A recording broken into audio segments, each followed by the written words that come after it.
The News Day continues here on One News Now. I'm Charles Lejano. President Duterte vows that anyone who went beyond bounds in his administration's drug war will be held accountable under the law.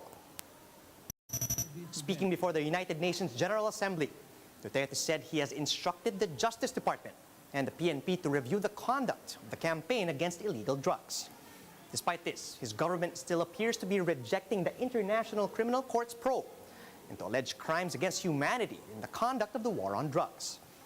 At least 6,000 suspected drug users have been killed in the drug war since Duterte took office in 2016. And the president told the UN that all criminals or terrorists will face the full force of the country's law, but also stressed that the rules will apply to all. My government has a mandate and obligation to my people. We will deal with all criminals, including terrorists, with the full force of our laws.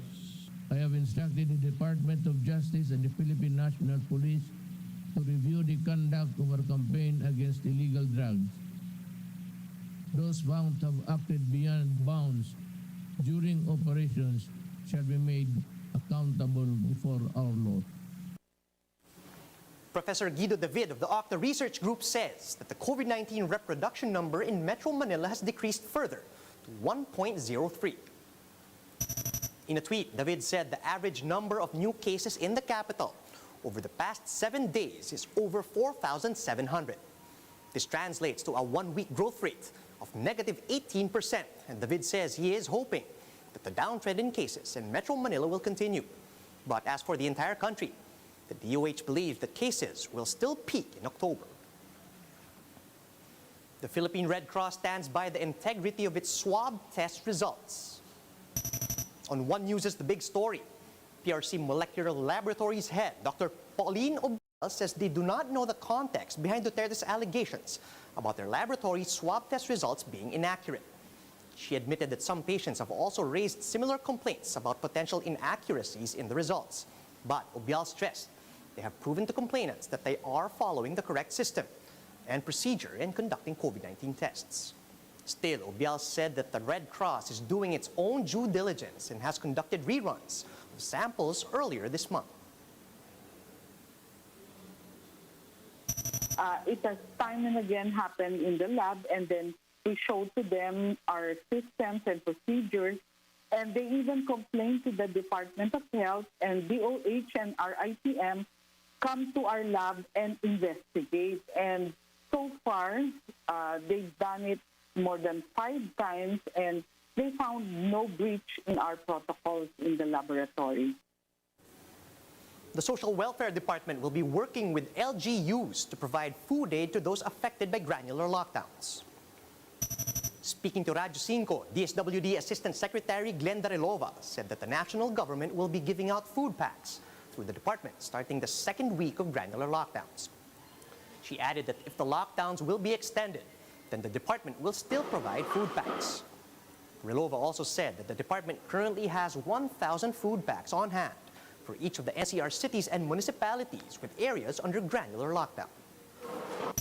Ang participation po ng ating DSWD, ito po ay co-participation sa atin pong local government unit. So, for the first 7 days po, ang magbibigay po ng food packs ay ang ating mga LGUs. Samantalang pagdating po ng ika-8 hanggang ika-14 na araw, ito po ay ang national government through the DSWD. For the 7 days po na yung ika-2nd week na lockdown, so magbibigay po si DSWD ng 3 food packs po per family. Pag po na-extend yung lockdown, patuloy po na mag-o-augment ang DSWD. Sa kasulukuyan po, Sir Ted, meron na po tayong 15 cities po, bali 15 out of the 17 po dito sa ating NCR, ang may preposition na po tayo ng tigwa 1,000 na food pack. Amid the consistently high number of coronavirus cases across the world, data shows that air travel does not contribute much to the virus's spread. Mobile journalist Pamela Vasquez gives us the front seat to the story.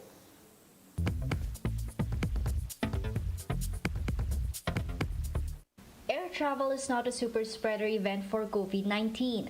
At least, that's what data collected by Philippine Airlines show. Data over 3 months showed testing within 3 days before departure greatly reduced the risk of COVID spreading. Between June to August, of all of the arriving passengers that Philippine Airlines have been able to test, the positivity rate is lower than 1%. Pulse data matches the findings of a recent real-world study done by the Mayo Clinic and Delta Airlines in the U.S. That one tracked nearly 10,000 passengers and found only 5 who subsequently tested positive, which translates to an infection rate of 0.05%. The key was testing using PCR within 72 hours before departure. In the Philippine Airlines study, it found that it was mostly the unvaccinated who caught the virus later on.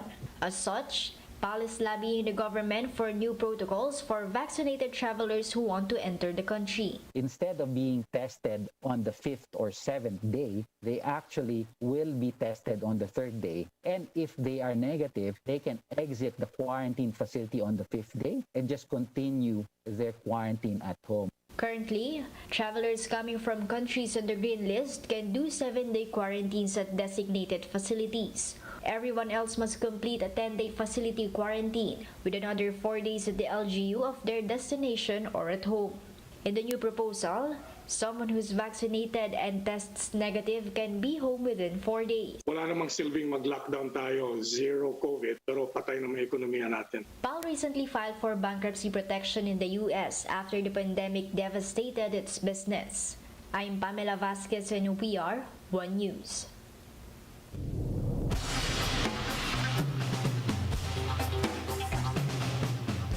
Canadian Prime Minister Justin Trudeau stays in power after his main rival concedes defeat. Trudeau says he had won a clear mandate to govern, although he fell short of his goal for a majority win for the Liberal Party. Recall that Liberals dropped to a minority back in 2019 after Trudeau was caught in the blackface controversy. And Trudeau has been in power since 2015 and has decided to gamble on an early vote to capitalize on his government's handling of the pandemic. But even this was not enough, as Canadians saw the election as unnecessary given the current pandemic. You are sending us back to work with a clear mandate to get Canada through this pandemic and to the brighter days ahead. And my friends, that's exactly what we are ready to do.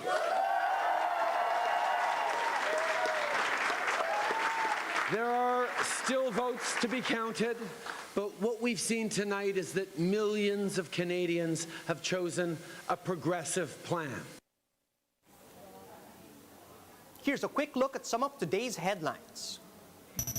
President Duterte talks about vaccine inequity in his latest speech before the UN General Assembly and slams rich nations that are supposedly hoarding COVID-19 vaccines. Manila Mayor Isko Moreno is gunning for the presidency in next year's polls, with Dr. Willie Ong as his running mate. Vice Mayor.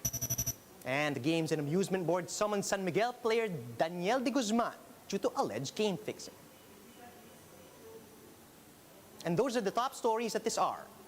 Join us again later at 12 noon as we continue to monitor the day's biggest stories.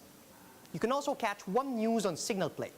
Just register for a free account at www.signalplay.com so you can stream One News live anytime and anywhere. I'm Charles Lejano. Mask on, wash hands, and stay safe, Philippines.